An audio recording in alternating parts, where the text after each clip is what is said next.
more than 5 times. Someone had come into his home, shot and stabbed his entire family, and then set the house on fire. He knew who the attacker was, and he knew his entire family was dead.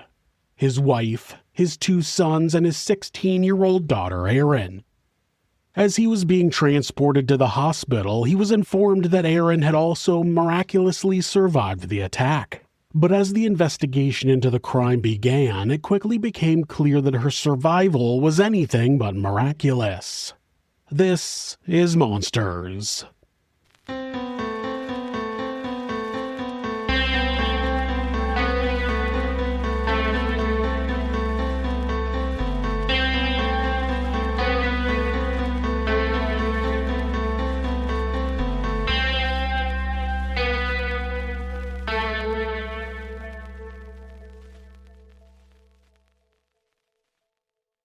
Terry Caffey met Penny Daly at a church function when he was in his early 20s.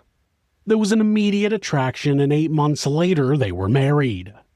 Their first child was Erin, who was born on July 27, 1991.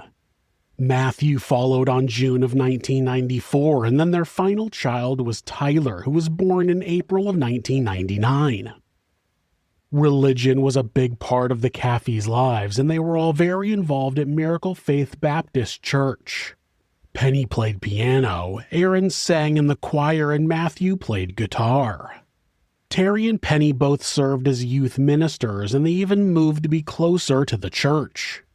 They had lived about an hour away but moved to Alba and Rains County, which made their drive to church only about 10 minutes. The kids all started attending public school, but during her 8th grade year, a girl kissed Erin in the hallway, and the Caffeys pulled all of their children out of their schools and began homeschooling them. Erin was described as a social person, and after being pulled out of school, her whole life was constrained to home and church. The Caffeys were described as being overly protective of Erin. When Erin turned 16, she got her driver's license and a job at the local Sonic drive-thru. Her coworkers described her as extremely sheltered. They said she was naive and didn't know how the world really worked. There are people who still ask how a girl from a decent family who never suffered any abuse can end up being involved in killing her own family. While researching this case, I heard it doesn't make sense so many times, but it does. When children are being raised, shielding them from any type of problem is not good for them. Children need to experience problems so they learn how to deal with them. It would be revealed that Erin had been thinking about killing her parents for a while before the actual murders, and it was because she just didn't like that her parents were strict about boys. I think her being sheltered gave her an unrealistic view of how big that problem was. Charles Wilkinson, who went by Charlie, was a few years older than Erin. In the summer of 2007, he had completed basic training at Fort Sill in Oklahoma for the Texas National Guard. The U.S. military has a program where, if you want to join the military after high school, you can complete your basic training during the summer before your senior year. During the school year, Charlie would train with the National Guard 1 weekend a month, and he planned to go on active duty once he graduated. He wasn't necessarily a bad kid. He had never been in trouble with the law, and he hadn't had disciplinary problems at school, but his friends said he could be a bit of a hothead. He was quick to anger, but he tended to storm off over getting into a fight. Once he returned from training, he stopped at the Sonic for a meal where Erin delivered his food. He would say in an interview that it was an instant vibe. He continued to visit with her at the restaurant until after Halloween, when he worked up the nerve to ask her out. From that point, their lives became only about each other. Before the new school year had started, Matthew had told his parents that he missed his friends, so they re-enrolled the boys in public school that year. But Penny continued homeschooling Erin. It was in December that Erin said she also wanted to go back to public school, and the Caffeys agreed. They felt like it would be nice to free up Penny's time so she could do other things. The reason Erin wanted to return to public school was simple. Charlie was there. She was a freshman and he was a senior at Rains High School, and they spent every minute they could together, sometimes skipping class so they could go to Erin's car and make out. Terry recalled his first meeting with Charlie not going well. He said he arrived home from work to see Charlie lounging in his recliner, and when he approached him and said, quote, "You must be Charlie," the kid responded, quote, "Who are you?" Now, he claims that he must be old-fashioned, but I don't know. I'm not old-fashioned, and I would expect a little more respect from a young guy who was dating my daughter. Anyway, Terry and Penny talked about him and decided that he was probably a harmless high schooler. He couldn't help it if he wasn't taught any manners, but they would keep their eye on him.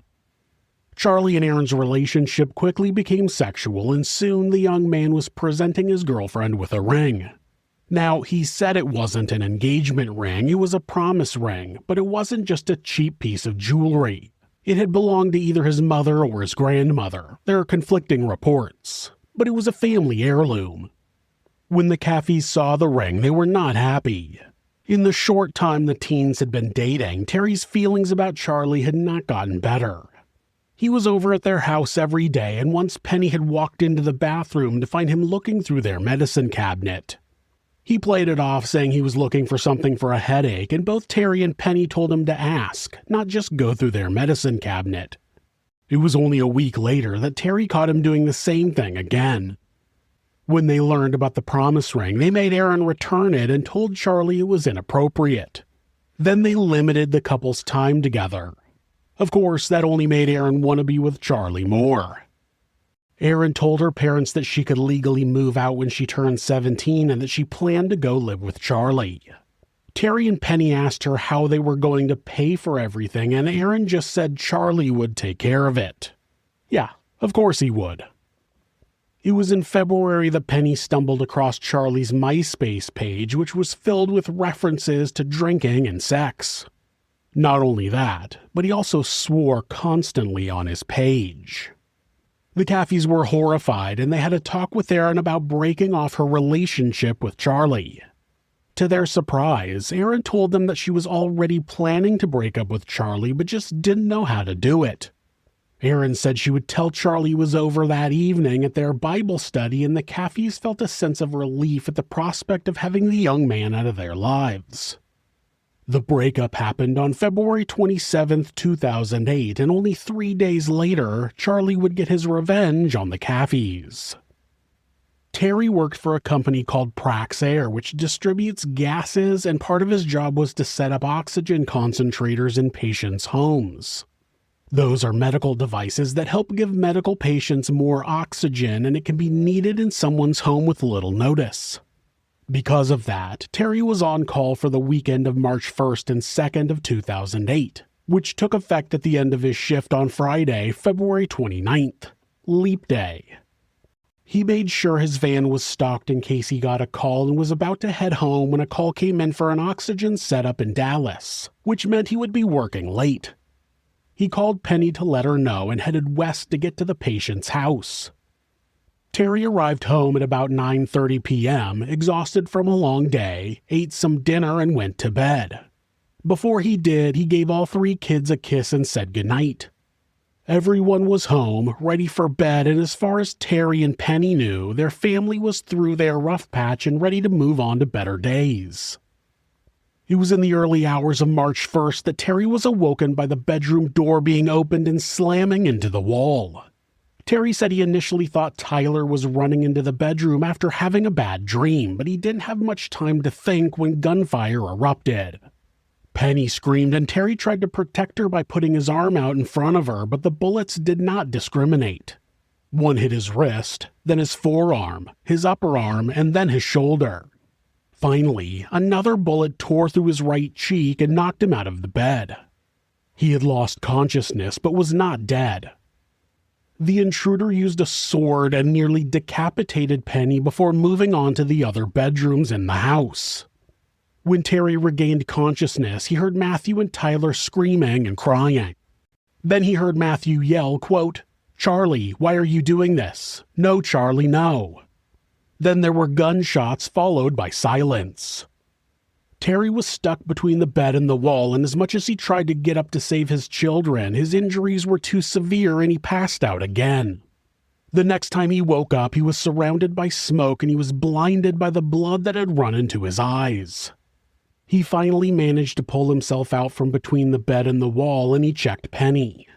Realizing that she was beyond help, he tried to get to his children by going through one door that went into a hallway that led to their rooms. As soon as he reached it, the flame shot out and pushed him back into the bedroom. He tried to go through the other door in their room that would take him through the kitchen, but the flames had already engulfed that section of the house. Terry had no other option but to turn into a bathroom and, after struggling to get the window open, blinded by blood and smoke and with only one working arm, he was able to pull himself through. He dropped about 5 feet or 1.5 meters to the ground and, aware that the killers could still be in the area, he hid behind a large propane tank.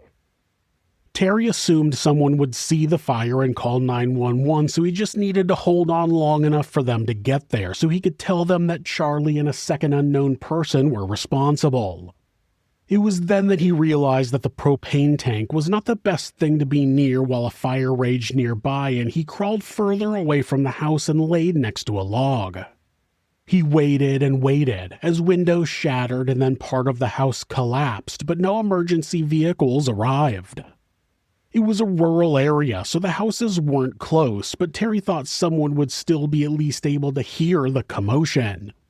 His closest neighbor was 1,200 feet or 365 meters on the other side of a wooded area, so Terry started crawling. He would go as far as he could, then have to stop and rest. He tumbled into a creek and had to climb his way out. When he finally made it to the neighbor's house, he laid on the porch and banged his good arm against the door. Finally, the neighbor answered and called 911. When sheriff's deputies and EMTs arrived, Terry was stabilized and moved to an ambulance. The whole time, the deputies were getting as much information as they could, and when they asked him who did it, he told them it was Charlie Wilkinson.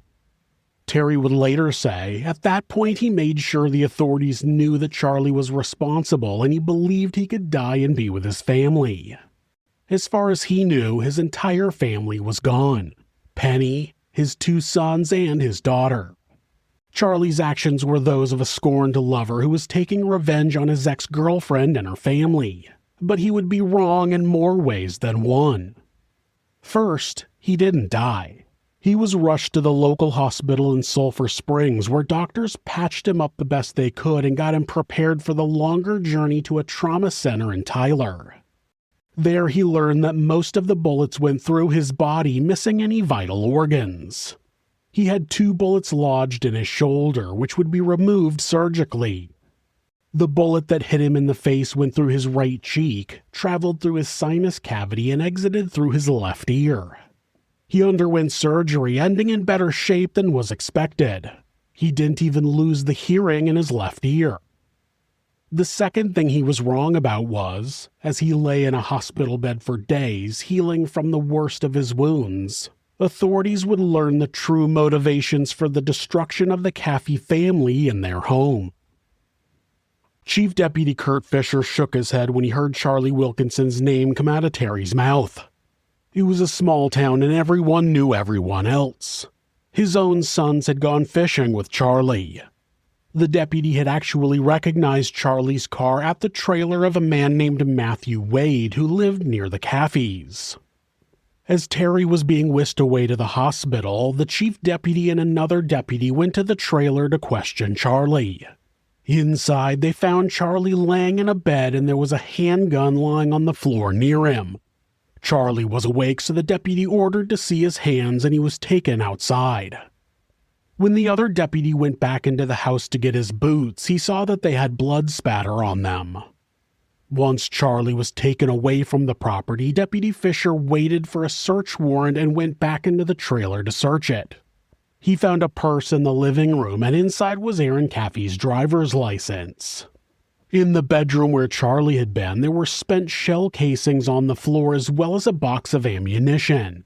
He pulled a blanket off of what appeared to be a pile of something, and there was a young blonde girl. When the deputy asked who she was, she said Erin. He brought her into the living room and asked her how she got there, but she acted confused and asked where she was. When he asked her what had happened, she just said, "Fire." She was taken to the hospital in Sulphur Springs and checked out. Officer Shayna Sanders worked for the Rains County School District and was known to many students, so she was brought in to question Erin further. Just in case people outside the U.S. are curious, it's not uncommon for schools to work directly with law enforcement to be on site and try to help increase security and cut down on school shootings. That, along with installing bulletproof safe rooms and arming all of the teachers, because, reducing access to guns is just crazy. When Erin was questioned, her answers were timid and childlike. Multiple times she said she was 14 years old. She explained that the house filled up with smoke and then two guys with swords appeared and ordered her to get on the floor. The next thing she remembered, she was at the trailer and then she drank, quote-unquote, some stuff, and then she blacked out.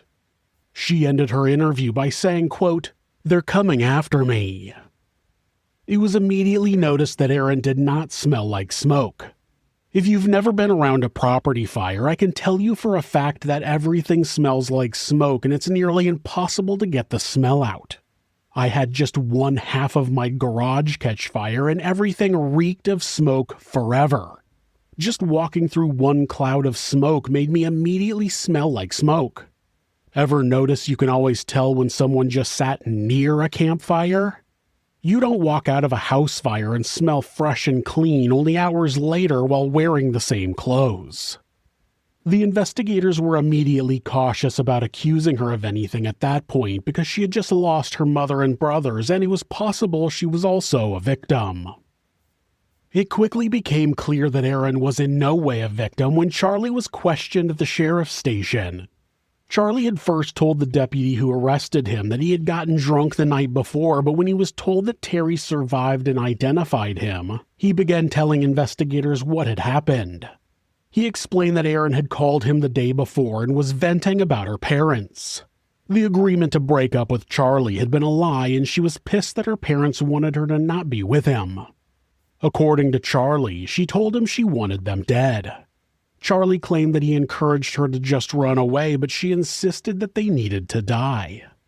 After that, he convinced a friend, Charles Wade, the younger brother of Matthew Wade, to help him kill the family in exchange for $2,000. Erin had told him that they would find cash in a lockbox in the house. Charles's girlfriend, Bobby Johnson, drove them in her silver Dodge Neon.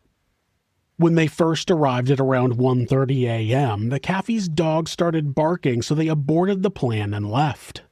Erin called Charlie and told him she would make sure the dog stayed quiet, so they returned and picked her up at the end of the driveway.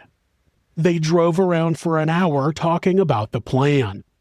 Charlie claimed that he tried to talk Erin out of it multiple times, asking her to run away with him, but she wouldn't budge. He explained that she was adamant that her parents needed to die. They agreed that Charlie would kill her parents and that Charles would kill her brother so there were no witnesses. They returned to the house and the girls waited in the car while the boys went in through the front door, which Erin had left unlocked. They went to Terry and Penny's room first, where Charlie fired a .22 caliber pistol until it jammed. He handed the gun to Charles, who unjammed it and fired 2 more rounds. Charlie used the sword to cut Penny's throat. The sound of gunfire woke Matthew and Tyler, and they locked themselves in Erin's room. They were likely looking for protection from their big sister, only to find her gone. Charlie coaxed the boys out of the room, and 13-year-old Matthew tried to fight Charlie, but Charles shot him in the face. According to Charlie, then Charles stabbed 8-year-old Tyler repeatedly with a sword. Believing Erin's family was dead, Charlie grabbed a suitcase that she had previously packed from her room and took it to the car. Charlie claimed that Erin was happy and told him, quote, "I'm glad it's over." The boys went back into the house and found the lockbox, which Erin had given them the code for. They took the cash inside along with cash from Terry's wallet and Penny's purse. It all totaled $375. They went around the house and set furniture and bed sheets on fire and then fled the scene. They drove around for a little while before Charlie and Erin were dropped off at Matthew Wade's trailer, where they had sex. When Charlie was finished detailing the events of the morning, authorities picked up Charles after pulling him over driving Bobby's car. They picked up Bobby at the restaurant where she worked. They both tried to play dumb initially, but eventually told investigators what they each knew. Their stories matched Charlie's. By then, Erin had been tested for drugs and her system was clean. She had acted like and vaguely claimed she had been drugged somehow, but science disagreed. All of the information came together as Erin was headed to the hospital in Tyler with her grandparents to visit her father. On the way, Officer Sanders received a call instructing her to place Erin under arrest. They had to pull over and take her from her grandparents' car in the middle of their trip.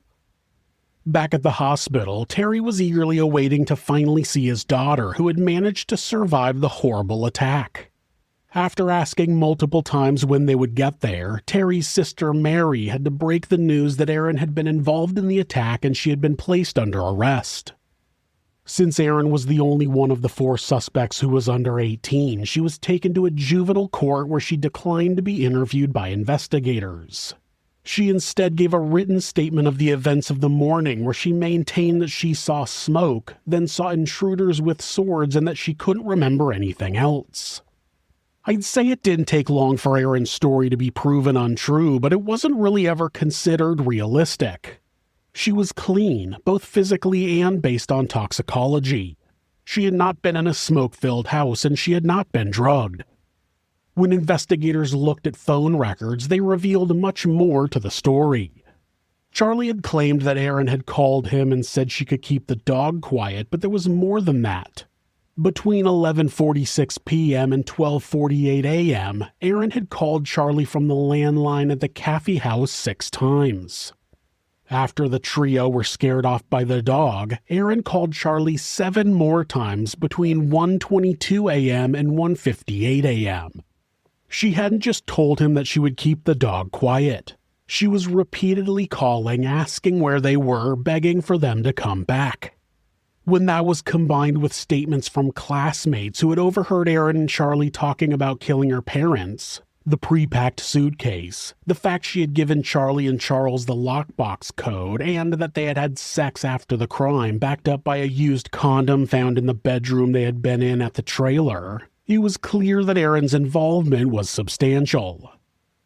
Michael Washburn, a boy she had dated before she had even met Charlie, came forward and said Erin had talked to him about killing her parents too. At first, she just said, quote, "I wish my parents were dead," which could have been shrugged off as a frustrated teen venting about her strict parents. But then Michael said she asked him if he would kill them and burn the house down. Michael said no and claimed that he never spoke to her again. He thought she was crazy, but he never thought she would actually go through with it. From the prosecution's perspective, Erin wasn't just involved, she was the main instigator of the murders. Bobby Johnson told investigators that Erin had told Charlie that her parents were beating her and he needed to kill them to protect her. Charlie came from a broken home, so he spent a lot of time at a friend's house, and that friend's mother, Teresa Myers, said that Charlie always seemed worried that Erin was in danger. He claimed that Erin's mother had hit her, but when Teresa asked if he had witnessed the assault or seen any marks on her body, he said no. She said she believed that Erin was manipulating Charlie. There was no evidence that Erin had ever been physically abused. An examination showed no signs of any physical abuse, and a psychologist assessed the girl and said she exhibited no behavior common in abused children. Due to the evidence against her, a judge agreed that she should be tried as an adult. Now, in the U.S., a person under the age of 18 cannot be sentenced to death, and that still applies if they're being tried as an adult. They'll be tried in an adult court instead of a juvenile court, and they'll get the same punishment as they would if they were an adult who also wasn't eligible for the death penalty. Still, it made it so she was facing life without parole. 18-year-old Charlie, 20-year-old Charles, and 18-year-old Bobby were not so lucky. The prosecutor did want to seek the death penalty, but Terry asked them not to. He said he would rather them have their lives to think about what they had done and have a chance at remorse. He wrote a letter to the prosecutor that said, quote, My heart tells me there have been enough deaths." The prosecutor honored his wishes and offered the 3 adult defendants plea deals. Charlie Wilkinson and Charles Wade were both sentenced to life in prison without the possibility of parole. Bobby Johnson was sentenced to 20 to 40 years. Terry urged the prosecution to offer Erin a plea deal as well. They initially offered 3 life sentences plus 50 years, but Terry wanted Erin to be able to be free at some point in her life. They reduced it to 2 life sentences plus 50 years, which really wasn't any different. Finally, the prosecutor offered 2 life sentences plus 25 years, which would allow Erin to be eligible for parole when she was 59 years old. The plea was accepted and Erin was sent to the William P. Hobby Prison for Women. Terry went on to forgive his daughter, which I always think is a mistake. I know people say that you can't move on without forgiveness and blah blah blah, but in my opinion, that's a bunch of self-help bullshit. There are some things that are unforgivable. If you kill my wife and/or my children, you will never be forgiven. I don't care how much remorse you show. You took the most important parts of my world away from me forever, and that's completely unforgivable. I will have no problem living the rest of my life having not forgiven you, even if you're my child. Obviously, if one of my kids gets in trouble, even committing a crime, I'm going to be able to forgive them 90% of the time. If they kill their mother or sibling, it's not happening, especially if they were the instigator and driving force behind the crime. Of course, Terry believes that Erin was not the one who planned the murders and that her involvement was minimal because he's been manipulated by her just like Charlie was. He claimed in an interview that she was vulnerable and Charlie was a controlling psychopath. Of course, that doesn't explain why she would also suggest killing her parents to a more than happy to continue allowing him to live that way. If you are in need of any support, please contact the LGBT National Hotline at 1-888-843-4564 or go to lgbthotline.org. Thanks so much for letting me tell you this story. If you're a fan of true crime, you can subscribe to this show so you don't miss an episode. My other show, Somewhere Sinister, is no longer getting new episodes, but you can check it out if you like interesting stories from history that aren't necessarily true crime, but true crime adjacent. It's available anywhere that you listen to podcasts. You can also check out my personal vlog, Jiles with a J, which is sporadically updated with stuff about my personal life, travel, and music. It's available on YouTube. If you'd like to support the show, check out our merchandise at thisismonsters.com. A link is in the description. Thanks again, and be safe.